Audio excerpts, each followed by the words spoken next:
Hi, hello, and welcome back to this week's video episode of the CeMAP Study podcast, where this week is going to look a little bit different because I have the absolute pleasure of having Jack on the show, who is a previous student and who was kind enough to offer to come on and talk about your first, Jack, what will it be, 3 months of being a mortgage advisor now?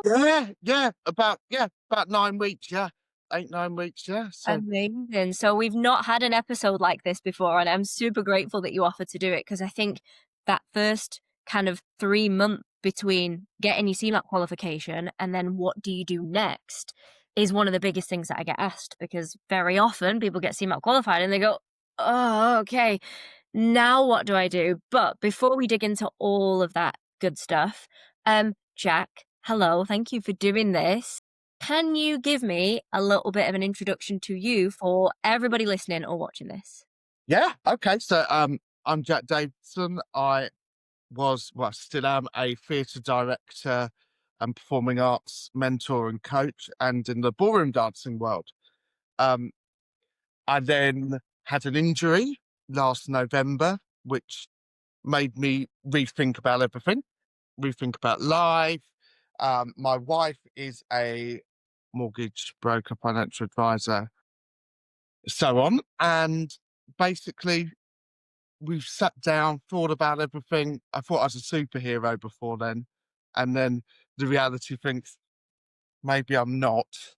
And if something happened overnight like that, what would happen? What would we do? And I've always been interested in the finance stuff and everything. So I decided to take my CMAP qualification. And how was that experience for you, Jack? Wow. Um, First of all, I went with another company. How dare I? And because I hadn't found you at that point, and I went online, found said company, and they said yes, you go on a 3-day course for CMAP 1, 2, and 3. I forgot about that. Yes, and so at the time, I'm fresh, new, what have you, and thought, oh, okay. I thought, oh yeah, 1 day for each. That made sort of sense in my head. They said, and there will be this online material, and you do the course online, and then we do your course. So I got all the material through, and I thought, and I've also got the textbook, which is like that, and the material was about 10 slides, and I'm going, this doesn't add up to why. And so I phoned them and said, oh, yeah, we'll send you some more. And it went back and forth, back and forth. And my wife looked at it and she said, this doesn't look right to me. And I found your podcast at the time. And I went, you just spoke like a human being. You cut the BS. You cut, you cut all the gobbledygook out. It was clear. And I kicked myself at the time. I was like, why didn't I find this lady? And basically, long story short, we ended up getting a refund from the other guys, and I gave you a call.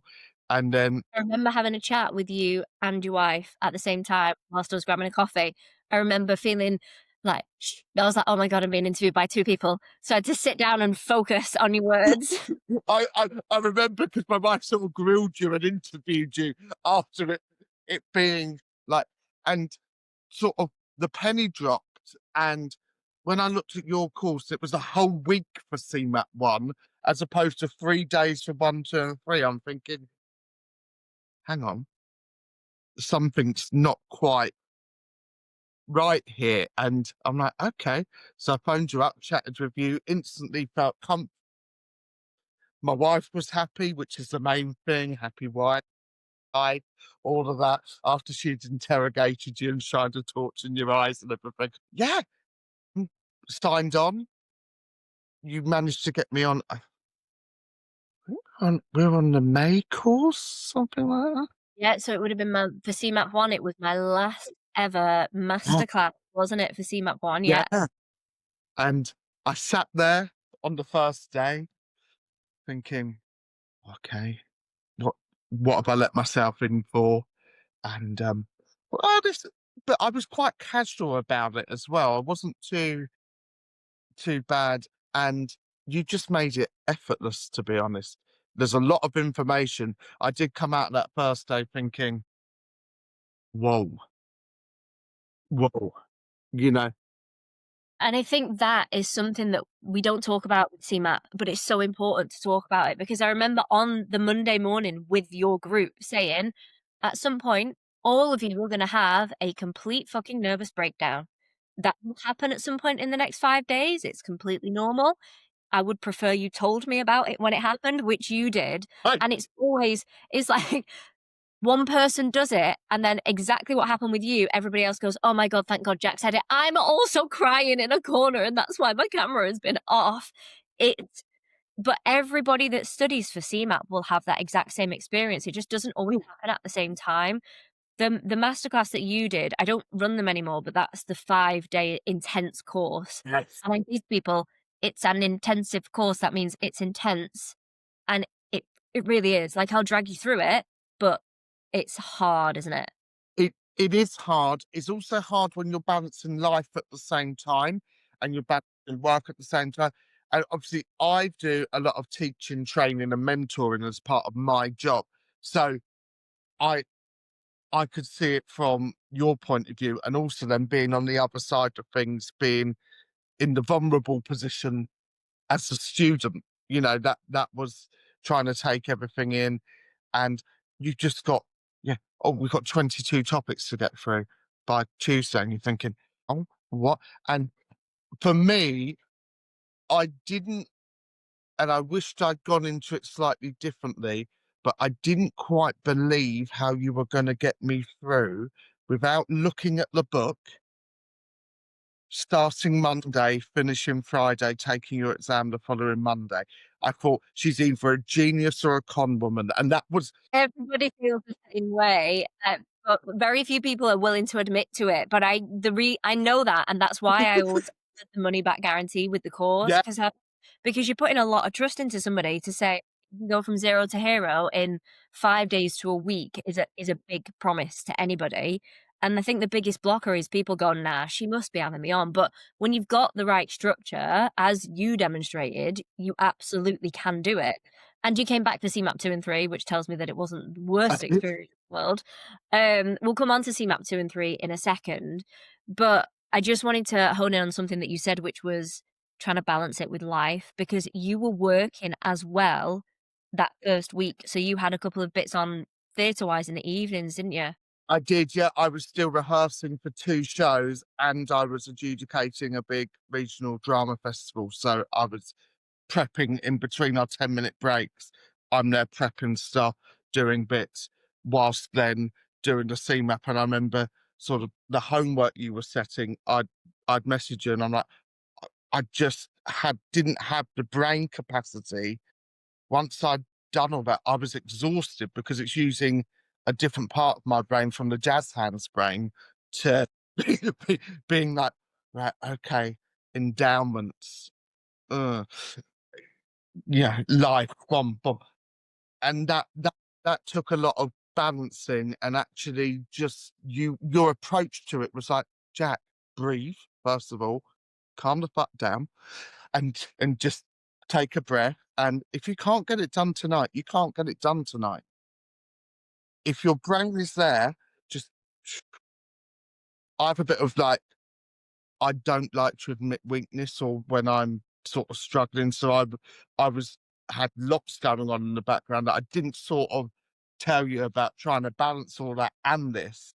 And you were just so calm about it, which was brilliant. Glad that that helped because it does work, and I think the reason that I don't do the masterclasses anymore is because 100% of students that do them, even though they pass scarred because they have had to put everything on hold, like you were balancing work. Most people, if they're not also balancing work, they're balancing kids, or they've just taken 5 days of annual leave off their actual job to now do a different job, which I think is the biggest con in the world. So that's why I've now switched it to 6 weeks because 'cause I'm like, "It's 2 hours a week. You can do 2 hours a week, but asking me to get you 40 hours in 1 week is too much for most people, even though they were sold out, so the need is there. 6 weeks is way more manageable, and I think it's because you don't get the fatigue, you don't get the burnout, and you majorly got the burnout at one point. I think I remember I you did. being I said to you one afternoon, I'm like, I'll be late from lunch. I just needed another 20 minutes just to go. My head just couldn't take any more. I'm literally sat there going, no, I can't take any more. I would also say, probably looking at your new format that you're doing, it's probably nicer because obviously when you're on an intensive course, although it was great and it really worked for me well, you're on there with a bunch of strangers. You're on there with different personalities, different people, um, different end goals and results as well. So I think your new home learning 6-week course is a really, really good way forward. to just be able to balance it all. Yeah, just to be able to balance it all. And the intensive work for me, and I think the fear would be for me with the 6-week course is that 6 weeks never comes because something always comes up in life. So Yeah, I and it know, definitely does. I find with most of my 6-week students now, 70% of them do it in the 6 weeks. The other 30% will do it in 10 because something comes up, yeah. but at least the support is still there. But so that was your study experience. How did you find your exam experience? So I I thought I was okay with exams until I got in the room. I did. I thought I was okay with exams until I got in the room, and so CeMAP 1, which I didn't actually tell you till we went on the course of CeMAP 2, I abandoned the last 5 questions and then did the exam. I still passed. Which is spectacular because you missed 10% of the overall marks and you still somehow passed. Was it do you think it was tiredness or do you feel like at that point you were just done? I think it was tiredness. I think it was self-doubt of for me, it's a big shift in what I'm doing from something that I've been involved in that industry, like that world since a child. And I've worked in that industry since 16. And I've run my own businesses and been self-employed since 1890 within that world. So I think it was a big shift and sort of a bit of self-doubt and thinking, what are you doing? You're not a financial advisor. You're not a mortgage. What are you doing? And it you weren't actually allowing yourself to just absorb and take it in and then put it out there. But I remember getting towards the end of that exam, I still had another 40 odd minutes left, and I had these 5 questions, and I looked at them. I thought, "Fuck this, I'm off." It walked So out. 45 minutes left in a 1-hour exam tells me that you got through 45 of the questions in 15 minutes and you were still so unconfident about it that you just decided to bid it off and abandon it. And I it's did. so funny because I always say to my guys, stay in that exam I know you do. until the end. I do not care if you sit there and twiddle your thumbs for the last 20 minutes. Give yourself every possible chance and, follow the steps. And when you said you were like, I was in and out in 17 minutes, I was like, oh, Jack, what are we doing? But I sat the new CMAP 1 exam last week, Yeah, was in and out of that second half of the exam within 17 minutes. I was like, I don't want to be here anymore. I'm uncomfortable. I'm sweaty. I'm stressed. I'm tired. I'm just done. There's nothing more I can give. I've either passed or I've failed. that's exactly where I was at, Charlotte. That is 100% it. It was like, right, okay, boom. And what I was finding is I was going back, which is what I was doing more with CMAP 2 and 3, is going back and then changing, double guessing myself, second guessing myself. Whereas on CMAP 1, I went, fuck it, duh, duh, duh, duh, duh, duh, duh, bum, bum, bum, bum. And sort of, I went with my gut and what was in there, I think, but I didn't think it was right, but it obviously was because I passed. And I was so shocked to have passed because I came out and I was like, failed that, fair enough. And at that point, Charlotte, I wasn't coming back. Oh, I see. I did not No, realize you were at the point of not returning. So So that was immediately after the exam, you were like, "Nah, I'm done." Even though you'd already booked on to 2 and 3 because you'd booked them together, hadn't yeah, you? I put them together, and I just remember saying to myself, "Do you know what? I just don't think I can do it. I didn't believe that the information was going in. I didn't believe the information, even though you're sort of doing the test papers and repeating them. And my biggest advice is just keep doing those exam papers. Yep. Once you've done the material, the next best thing is mock exam papers, right? Just keep doing them. So that was your CMAP 1 experience. What is your biggest bit of advice to anybody sitting CMAP 1? If you could give them one sentence, what would it be? Listen to you and believe in the process. Don't second guess the process.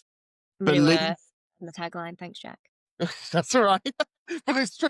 Believe in the process. You have my biggest advice to anyone is Charlotte has actually does worked out the wrinkles of everything for you. Okay. So it's a bit like a CMAP ready meal that you've provided. All we've actually got to do is follow the instructions and put it in the microwave. And if you do that The correct, it'll CMAP come. ready meal provider. I'm gonna go with that one. Sorry, I'm giving you all these little strap lines now, aren't I? Which comes into my other words as a marketer. But it's definitely, I would say just follow that process. And having spoken to you, I know this all stems from you struggling with the process yourself. And that is what motivated me to become a teacher in my field because I really struggled to do what I was doing and wanted to then help other people who were struggling. And I think because when you come from that way, you're not just going, oh, it's just so and so, and it's good. You're actually going, right, think about it as you've got this pot of gold or you've got this so and so, or whatever the analogies you use. And you will keep using those until you'll get it, and you'll chuck 50 analogies at us until Yeah. we find one that you need. Also, Charlotte is very, very good at checking in and guilt tripping you unconsciously. How Yeah, you I say getting it, on? it's my job to get you qualified. Until you tell me to fucking leave you alone, I will message you to pester you and see whether you've done it or not. And I think we maybe find that more so with CMAP 2 and 3 because your CMAP 1 journey was very standard in a sense of you went into it, you had the meltdown, you passed anyway, regardless of the meltdown, and then you were like, okay, do you know what? I probably can do 2 and 3. And a lot of people think 2 and 3 is easier because the material is more relatable, which it is. Like we can talk about surveys and stamp duty and the house buying process because a lot of people, estate agents, we all know about that stuff. Whereas we don't necessarily know about the regulatory things. But actually, CMAP 2 and 3 is that they're not easy exams. No. I think I think what happened is like I said, CMAP one, I was guaranteed I wasn't going to pass. And when I did, I actually thought, okay, I can do this. And I went in with the sort of mindset, well, if I pass CMAP one, I'll be fine for two and three. And also, my life during two and three that week got really, really busy. Like my brother from Newcastle came and stayed for those 4 days. And I'm trying to manage that as well as working, as well as everything else. And because I sort of done this in secret to my other stuff at the time, because I just wanted to get going, people like Jack's gone off the radar for a few days. So then lots of questions started. Oh, so that adds more pressure. Um, and the biggest thing for me during two and three was I started to care about it and I started to really want it. Yeah, because you can see the potential. When you start with CMAP 2 and 3, you go, I understand how this piece is together and now I want it. Yeah, that's exactly it, Charlotte. And for me, it was like it, it stemmed from an idea from an injury, and that's what we were going to do. But I never sort of thought, oh, I really, really want this. it was a future-proofing plan. It was a plan where my wife's got a decent client bank as well, and if anything happened to her, what would we do? That's a good proportion of our joint income. And all of a sudden, I started really wanting it and wanting to do it. And so then that actually piled on more pressure in a way. And I think by the end, I'd put too much pressure on myself come the end of that week. And I think that's why you found it more difficult is because you were so desperate for it, especially you get over the line with CeMAP 2 and then there's one exam to go. And that is one of the big reasons that people battle more so with CeMAP 3 than with 1 or 2. Because generally, when you look on chat rooms, they all go, CeMAP 1 is the hard one. Once you've done that, you'll sail. And actually, I find that CeMAP 3 is the one that people tend to battle with most, more so than CeMAP 1. It's just people don't talk about it. CMAT 3 was the one I had to take the retakes on. And yet again, my advice there is if you need to take a retake, you need to take a retake. That's it, you're so close by that point. It's okay, the resit fee sucks because it's like 103 quid, and nobody wants to have to pay that, but you are £193 away from being a qualified mortgage advisor and just doing it, and you got CMAP 3. How quickly were you then sorting out the next step? So I'd qualified on the Friday, I think it was, and I was in London in the office on the Tuesday. That's very impressive. So, Sorry. you know what? Let's talk about that because I think this is what people want to hear about more so is going from your qualification. I mean, you had a potential route already lined up. Was that through your wife? Yeah, so I was very, very lucky that so my wife works for London Money Financial Services. Basically, I got to know Martin and the gang through the Christmas drinks, the summer drinks, the social events. We'd go up to London, and I always used to get an invite with Catherine. Always used to go, they're more interested in you coming than they are me. I said, oh, is Jack coming for the drinks? Martin always used to go, you'd make a really good broker. You should think about it, come on board. And I used to brush it off, brush it off. Yeah, yeah, yeah, yeah, yeah. And then I thought about it during COVID when everything stopped and my whole industry went overnight. And then I thought about it again when I had this injury, and I thought, this is twice now. You've had two sort of pivotal moments where you've gone, okay, so let's just do it. Let's explore it. And so I had a firm there that was willing to accept me once I was qualified. And was that on a self-employed It's a basis? self-employed basis, which You've always been self-employed though, haven't I've you? So for always you, been self-employed. scary bit. Yeah, if you're employed and you're going into that realm, it is scary. My biggest advice is nobody is going to give you anything.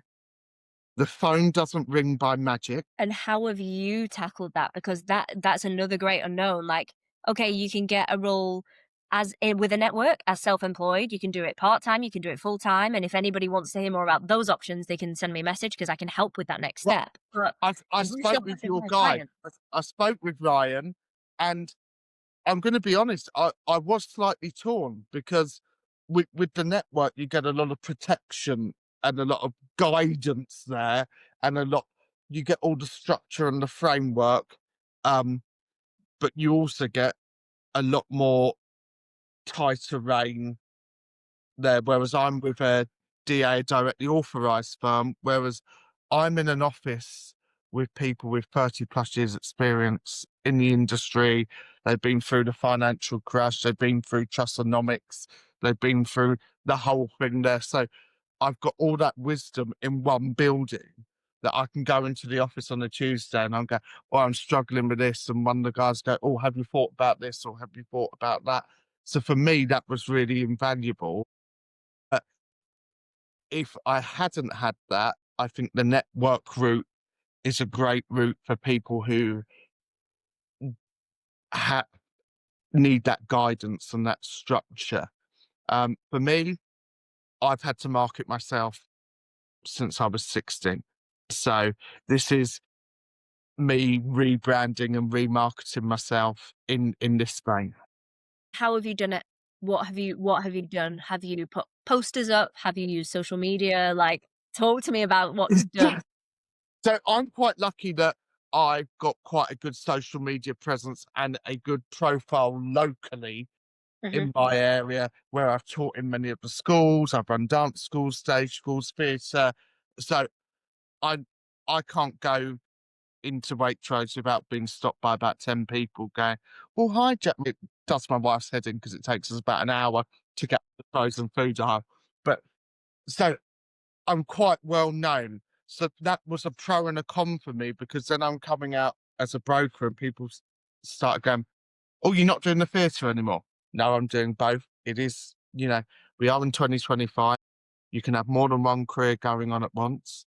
So What I did you say to me off air before you said, "I've got that many side hustles, I'm not sure what the main hustle is anymore." Yeah, it is. It's true. It's true. I've got so many facets, whether it's dance, theatre, workshopping, troubleshooting, marketing, and it's like you go Mortgage protection. adjudicating mortgages, protection, advice, and so I'm used to spinning lots of plates. So that's fine. I've gone down the social media route. I've been putting myself out there. I set up a Jack the Broker profile. I've done some like anime images of me as a superhero and all funny things like that to sort of Is put. Jack the Broker your handle? Is that where we can find you? So you can find me. I've written this down because I am sort of a little bit rubbish at these sort of things, but also good. So I've got Jack dot the broker. That is my Instagram handle. Oh, Perfect. and you've also got Jack underscore Davidson underscore dance, which is my theatre profile as I well. will link those in the description so people should be able to click straight through. Anyway, apologies, I interrupted you there to make sure I got those in so that we could plug them. But so you've used social media. Where has your biggest uptake been? So my biggest uptake has been through people who knew me from another realm going, "Hey, we trust this guy in that realm. We need mortgage advice. We need financial advice. We need to," and they've managed to come to me, talk to me. And like I said, I've done since I've been really head down with this. It's been about 7 weeks, and I've done 3 mortgages and about 8 to 10 life applications. Uh, Amazing. So more uptake on the protection side, which is hilarious because you hated protection. You hated it. I remember you being like, this is not for me. Did it ever make you uncomfortable or did you just not gel with the material? no, that was just a section I couldn't pass in the bloody exams. That was just a section, and I don't know why because no, it didn't make me squeamish or anything like that. Doesn't bother me at all. People get wigged out by it. They're like, I don't want to talk about when somebody's going to die. It makes me feel like my skin's crawling. But you don't feel that way. It was the exam that was hard. But do you prefer protection to mortgages now?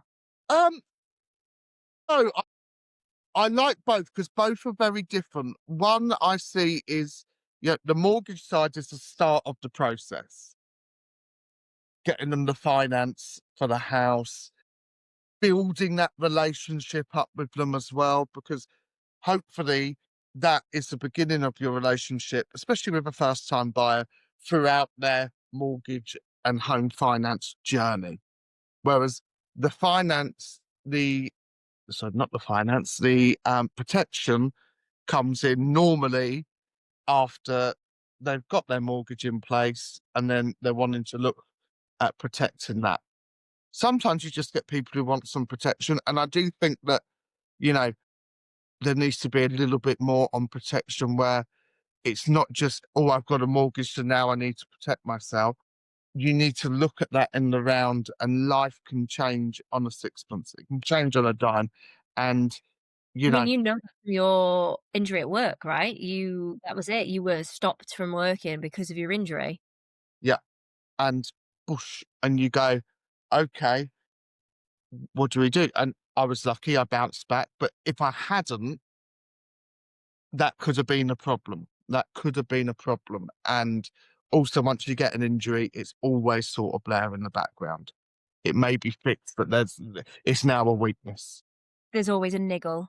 Yeah, it's now a weakness, and, You have uh to get an extra qualification for protection with the company that you're working with. no, no. So, Interesting. So most people don't, and I talk quite a lot about this in different places, but at the minute, there's no yes. regulatory requirement for you to have a No. protected qualification. Whether that will change, a lot of talk about that changing with the FCA and with the FCA across LIBF and Yeah. the Chartered Institute of Insurers, they've just brought back their qualifications, but it'll be more of a watch this space, I think. I was talking with the LIBF yesterday at an expo I was at and asked them that, and they were quite vague. Um, Yeah, vague is always the one. The only reason I'm aware of it is because companies have reached out and they'll be like, "We think this might happen. Do you have anything?" No, at the time I didn't. Now I will do in the next couple of weeks. But it's interesting, isn't it, that you have to do so much for mortgages and not so much for life, and they're both equally as important as each other. yeah, that does sort of baffle me slightly, Charlotte, because obviously we're not doctors, we're not medical professionals. You can only deal with the facts that the client gives you and ask them to be as truthful as possible and hope that they are. That's all. That's all. That's all we can do. But it's a big responsibility because at the end of the day, if the worst should happen, we all get insurance. The thing with insurance is we don't ever want to claim on it. Yeah. That's the whole point of it. Hopefully, we'll never have to use it. That's the whole idea. Yeah, yeah. If you have to claim something's gone wrong, Yeah. Jack, question for you, which I didn't ask before. I didn't prep you for this one. What's been your proudest moment since getting qualified? Have you had a standout moment? my probably proudest moment was getting qualified. That last that last CMAP 3 exam because I got COVID as well. Um, Yes, you did. during taking those last exams. So I was all prepped, and Charlotte's intensive courses are really designed for you do the course Monday to Friday, the mortgage marathon, Mhm. and you're half dead like this, and you're on your knees, you're bleeding, you're gasping for breath, and then she asks you to revise all weekend, and then take that exam on the Monday and Tuesday. Um, so I did that. I failed CMAT 3, so I had to take a retake. Then I got ill, and I was bedbound for over a week, so I didn't revise much, and I couldn't do what I. So when I went back in, I went in flustered, and I And you're fa- trying to catch up because you've forgotten so much stuff because it's yeah, been 2 weeks and life has gotten in the way. It's yeah, hard when you have to take a break. It's so much harder, which is yeah. why I make you take the exam when you're bleeding and you're on your knees and you're gasping for air. That's still the best time to take it. It is, and it is. I honestly listen to Charlotte yet again. That's another moment in the course where she goes, "Well, by the way, you're going to finish this on Friday, and I don't want anyone taking the exam any later than Tuesday the following week." And you go, "What? Pardon?" And you look at her like she's got two heads. And And in CMAP 1, nobody believes me. Everybody is just praying to God. And then usually the group of people from CMAP 1 join the next CMAP 2 and 3 because I run them in order. And you all come in bright and breezy in 2 and 3 because you're like, well, it worked for the first one, you're so like, it's gonna work for this one. Yeah, exactly. You just sit back and be like, yeah, we'll just do it. But CMAP 1 is the hard sell because nobody believes me. I'm like, just trust me, it works. But no, everybody's like, well, we'll see. "We'll see." And you're like, Through the Google reviews to see if they can find fake ones, of which there are none, but "No." everybody's always like, can't be true. But your review is on there, so thank you for that. But my review is on there, and it took me a few days to do it because actually I wanted to do it properly, not just, "Oh, Charlotte's great, thank you." Duh, duh. And it she is a bit like the Dumbledore of the mortgage and CMAP world. You've given me so many new titles. I don't know what I'm going to change handles to now, Jack, but it might be Dumbledore. I'm not going to lie. She's a Dumbledore of the CMAP world, and we are just the muggles going in, and she's created this magic, and then it's slide after slide after slide, and Charlotte is really good at, you know, you go, "If I see another slide, I'm just going to punch someone in the face." and she'll go, right, let's stop the slides for a minute because Jack looks like he's going to stab somebody. Uh, and so I'm like, Yeah. I can and then see somebody a else is deer in like this. headlights. I can see when people have just lost the will to live, and I'd be like, "No more slides for you guys. We're gonna talk about it instead." Um, Jack, I am gonna try and wrap this up because I feel like we could probably go for the next 3 hours, and it would either of us.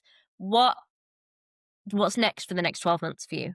Next 12 months for me, so it's really building up that client bank, engaging with people. I'm really lucky that, I've got lots of people coming to me, all different situations, from first time buyers to remortgages to some portfolio landlords. So a That's really exciting. nice cross section of people. And I want to, you know, explore that more, really go for that. Look at the life cover, look at getting as many people protection as possible, and actually showing them that the younger you get it, the cheaper it is.